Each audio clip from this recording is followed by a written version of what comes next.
کشور عربی گنج خاورمیانه است، جایی که نه مثل دبی پر از آسمون خراشه و نه مثل عربستان خشک و بیابونیه.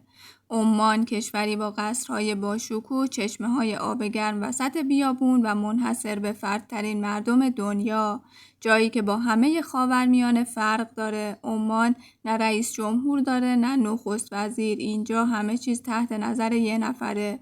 این کشور تنها کشور عربیه که هنوز توسط یه سلطان اداره میشه. خانواده آل سعید از سال 1749 به طور مداوم کنترل عمان رو به عهده داره و یکی از طولانی ترین سلطنت‌های موروثی جهانه. عمان از غرب با عربستان، از شمال غربی با امارات و از جنوب غربی با یمن مرز مشترک داره و مثل خیلی از کشورهای حاشیه خلیج فارس سالها از طریق نفت سرمایه زیادی جذب کرده، اما نفت فقط یکی از منابع درآمد این کشوره. از زمان قدیم عمان با داشتن منبع غنی بخور و کندر معروف بوده و حالا حدود 17% از بخور دنیا تو عمان تولید میشه که از یه نوع درخت که تو منطقه جنوبی عمان به نام زوفار رشد میکنه تولید میشه. امروز عمان به جای وابستگی کامل به نفت روی حفظ طبیعت، تاریخ و آداب و رسوم قدیمی تمرکز کرده و برای خارج شدن از وابستگی به نفت روی صنعت توریست سرمایه گذاری کرده. شاید شما هم عمان رو فقط با شنهای داغ و هوای خشک به یاد بیارید، اما عمان جاذبه‌های زیادی رو تو خودش جا داده، هم برای علاقه‌مندای به تاریخ‌های باستانی و هم برای عاشقای طبیعت و جاذبه‌های طبیعی. وسط بیابونای عمان بادی‌ها و دره‌های زیبایی قرار گرفته که سالانه 1000 توریست به اونها سفر می‌کنن. چشمه‌های آب گرم وادی بنی خالد یکی از شگفت‌انگیزترین دره‌های این کشوره که در فاصله 200 کیلومتری از شهر مسقط پایتخت عمان قرار گرفته و در تمام طول سال آب شیرین توش جریان داره که میشه تو این دره شنا و آبتنی کرد. وادی شاب یکی دیگه از معروفترین جاذبه‌های گردشگری عمانه که تو استان شرقی جنوبی واقع شده. دره‌ای با قدمت چندین هزار سال که در اثر مرور زمان با فرسایش خاک شکل گرفته و چشمه‌ها و استخرهای طبیعی زیادی داره. صخره‌نوردی، شنا توی آب‌های گرم حوضچه‌ها، پیاده‌روی و قایق سواری از جمله تفریحات این منطقه است. مردم محلی اعتقاد دارند که آب این چشمه‌ها خاصیت درمانی برای مشکلات پوستی و دردهای عضلانی داره.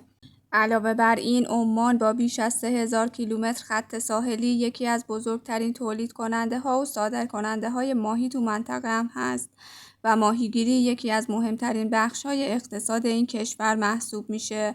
عمان دارای سنت غنی و فریبنده عطرسازی هم هست که آغشته به تکنیک های چند صد ساله با ریشه های فرهنگی و تاریخیه.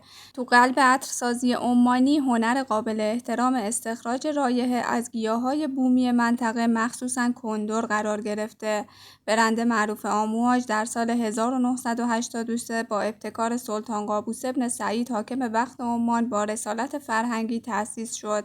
هدف اصلی سلطان این بود که هنر سنتی عطرسازی عربی که قرنها تو این سرزمین ریشه داشت رو احیا کنه و اون رو به سطح جهانی برسونه.